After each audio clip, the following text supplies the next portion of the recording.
Chapter 1. The Family. Dionisio opened his eyes slowly and blinked. Through the meshes of his hammock he looked about the room.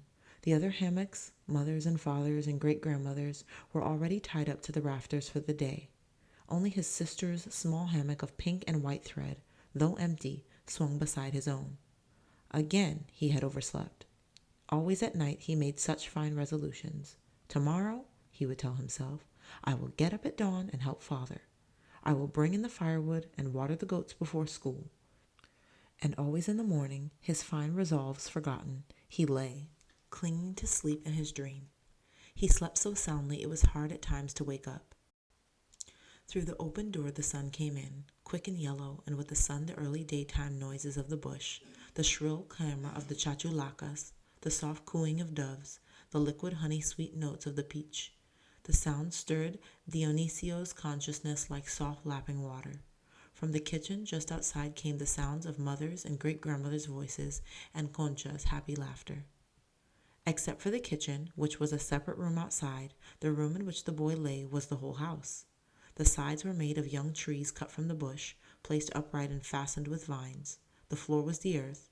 The roof was thatched with leaves of guano palm. The furniture, too, what there was, a bench, a table, low stools, the altar at the end of the room, was made from trees cut from the bush. Everything Dionisio's family used and needed came from the forest that closed in around the small village and closed out the outside world. The bush dominated the thinking of the people. From the bush came life, corn, animals, healing herbs, wells with water, and from the bush came death. Not only the corn gods and rain gods lived in the bush.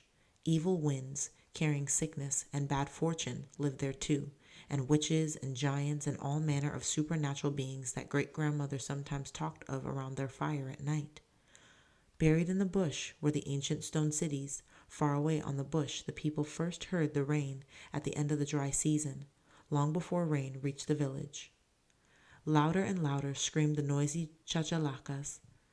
Just outside and in the doorway hens scratched, cackling. A little yellow dog ran into the room and, poking a cold wet nose through the hammock mesh, softly licked the boy's cheek. But Dionisio continued to swing in his hammock, half awake, half asleep. Tigre, Tigre, Tigre, the pitchbird sang, calling Dionisio by name. He had been baptized Dionisio because that was the name of the saint on whose day he was born, but no one except the schoolmaster ever called him by anything but his pet name, Tigre Jaguar. The name suits, Mother often said. His skin is the wild honey color of the jaguar, and he is spirited and mischievous and curious. Yes, and lazy too, Great-grandmother would add, like all jaguars, and he thinks only of amusing himself. The boy is well named. Remembering great-grandmother's words, Tigre sat up suddenly, fully awake. Aye! Here he lay, as sleepy-eyed as cat, today, when father planned to go into the bush to start milpa. He rolled up his hammock and tied it to the rafters with the others. At the end of the room, he poured some water from the water jar into a basin and bathed. Then, scarcely stopping to dry himself, he put on a clean white shirt and the short white cotton trousers he wore for every day and hurried outside. In the kitchen, mother and great-grandmother were shelling corn. Concha, too, had a pan in her lap, though she was only 5. She jumped up quickly, seeing Tigre, and the corn grains scattered, to disappear at once inside the hens and dog. Here comes our privileged one, great-grandmother said, our fine jaguar. Tigre did not answer. He was getting used to great-grandmother's scolding. Mamich, little old grandmother, had lived with them ever since he could remember. She was as shriveled and dry as a dead leaf, and as brown. Her hair was white and all her teeth were gone. Tigre remembered other years when Mamich had been nothing but kindness to him, but lately, almost since the death of his 3 brothers, nothing he did seemed right. In my father's house, great-grandmother said, my brothers got up with the day star and brought in firewood.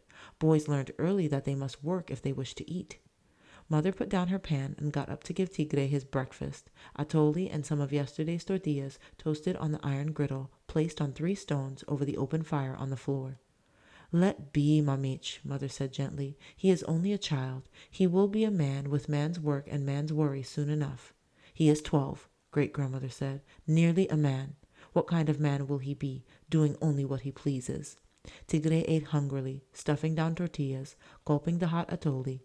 He tossed a tortilla to Dog, and Cat jumped down from the corn crib and wound herself, softly begging, about Tigre's legs. Father has gone for the wood. I watered the goats, Concha said, relating for Tigre the small happenings of the morning. Tigre bent lower over his atole. His cheeks burned with shame. Then Father came into the yard. He had a load of wood on his back, and he bent to unload it and pile it neatly against the side of the house. Great-grandmother began to grumble all over again. When I was a girl, no man would think of doing his son's work. He is only a cub, Father said. He likes to dream and sport a little, like all young animals. He will sober in time. You two spoil him, Great-grandmother said. Because you lost 3 sons from fever, all within a week, is no reason to make a weakling of the 4th. Father went into the house and took his gun and axe from the rafters. Mother handed him his hunting bag with his calabaza, a gourd bottle filled with water, and some masa, dough made from boiled ground corn and water, wrapped in a banana leaf. Ready, Tigre? Father said. Aye! Tigre was ready. He crammed down another tortilla, grabbed his hat and hunting bag and slingshot, and hurried after Father. Dog, his little yellow tail curled happily over his back, ran after Tigre.